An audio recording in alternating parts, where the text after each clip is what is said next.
Il était une fois un roi qui avait 4 femmes. Le roi aimait beaucoup sa 4e femme, lui donnait plein de cadeaux et prenait grand soin d'elle. Sa 3e femme était sa femme officielle, avec qui le roi aimait s'afficher dans toutes ses sorties officielles et l'amener quasiment dans tous ses voyages. C'était une femme jeune et belle. Cependant, le roi craignait qu'un jour, que cette femme le quitte pour un autre homme. Sa 2e femme était sa conseillère spéciale, une femme très intelligente et très sage, à qui le roi s'est confié quand il avait des ennuis. Et grâce à son grand savoir, le roi s'en tirait toujours. Sa 1re femme était une femme loyale qui contribua grandement à la richesse du roi et à la quiétude dans le royaume. Cependant, malheureusement, avec le temps, le roi ne l'aimait presque plus et n'avait point d'égard envers elle. Un jour, le grand roi tomba malade. Après un temps, il sut qu'il devait mourir. L'idée de savoir qu'il devait abandonner, laisser son royaume, ses richesses, ses femmes, le chagrinait à mort. Aussi bien qu'un jour, il se décida de se confier à ses femmes. Il appela la 4e femme et lui dit: « Mon amour, j'ai pris grand soin de toi. Je t'ai donné beaucoup de cadeaux. Mais voilà que la mort arrive. Accepteras-tu de m'accompagner dans la mort? » « Non, répondit la 4e femme sans ajouter un mot.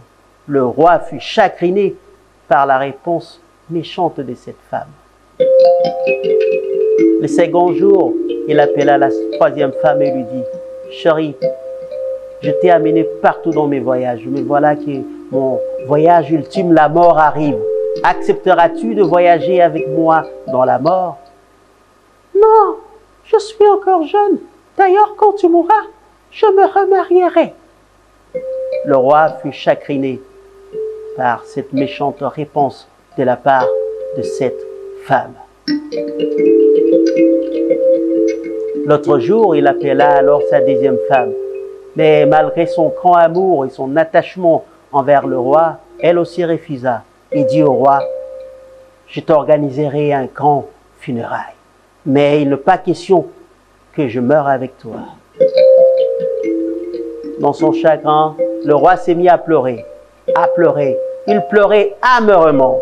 C'est alors qu'il entendit une voix à dire: « Ô roi, moi je suis prête de t'accompagner partout, n'importe où et n'importe comment. » Le roi éleva sa voix et vit sa 1re femme.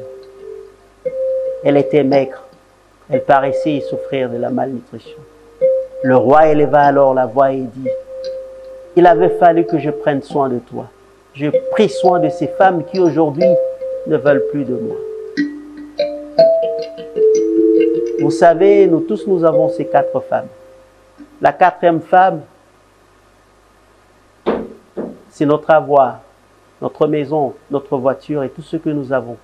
Mais quand la mort vient, cette femme ne part pas avec nous. Avant même que nous puissions être enterrés, les autres en profitent déjà. La 3e femme, c'est notre statut dans la société, nos diplômes, c'est que nous sommes. Pourtant, quand nous mourrons, tous ces titres restent. Nous partons seuls. La 2e femme, qui est la moins méchante, c'est notre famille, nos amis. Ils ne vont pas partir avec nous. Ils vont se limiter à organiser une funéraille à notre égard. Mais quand nous partons, ils restent. Nous partons seuls. Et la 1re femme, la femme à qui nous ne prenons pas grand soin, c'est notre âme. Nous ne prenons pas soin de notre âme. Pourtant, c'est la femme qui va nous accompagner dans l'au-delà. Par ces comptes, je voudrais vous demander une faveur. Prenons soin de notre 1re femme. Prenons soin de notre âme.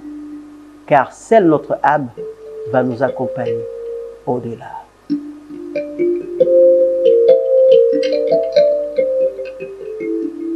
Ilinjia ulichagua inapasha ukwe akili.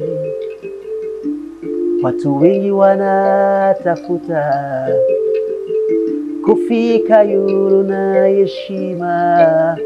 Pole pole ile njoni mwendo, mupenda mali utakosa mapendo. Fasi yote we never lose his soul, never kubungisa bomo ina yote.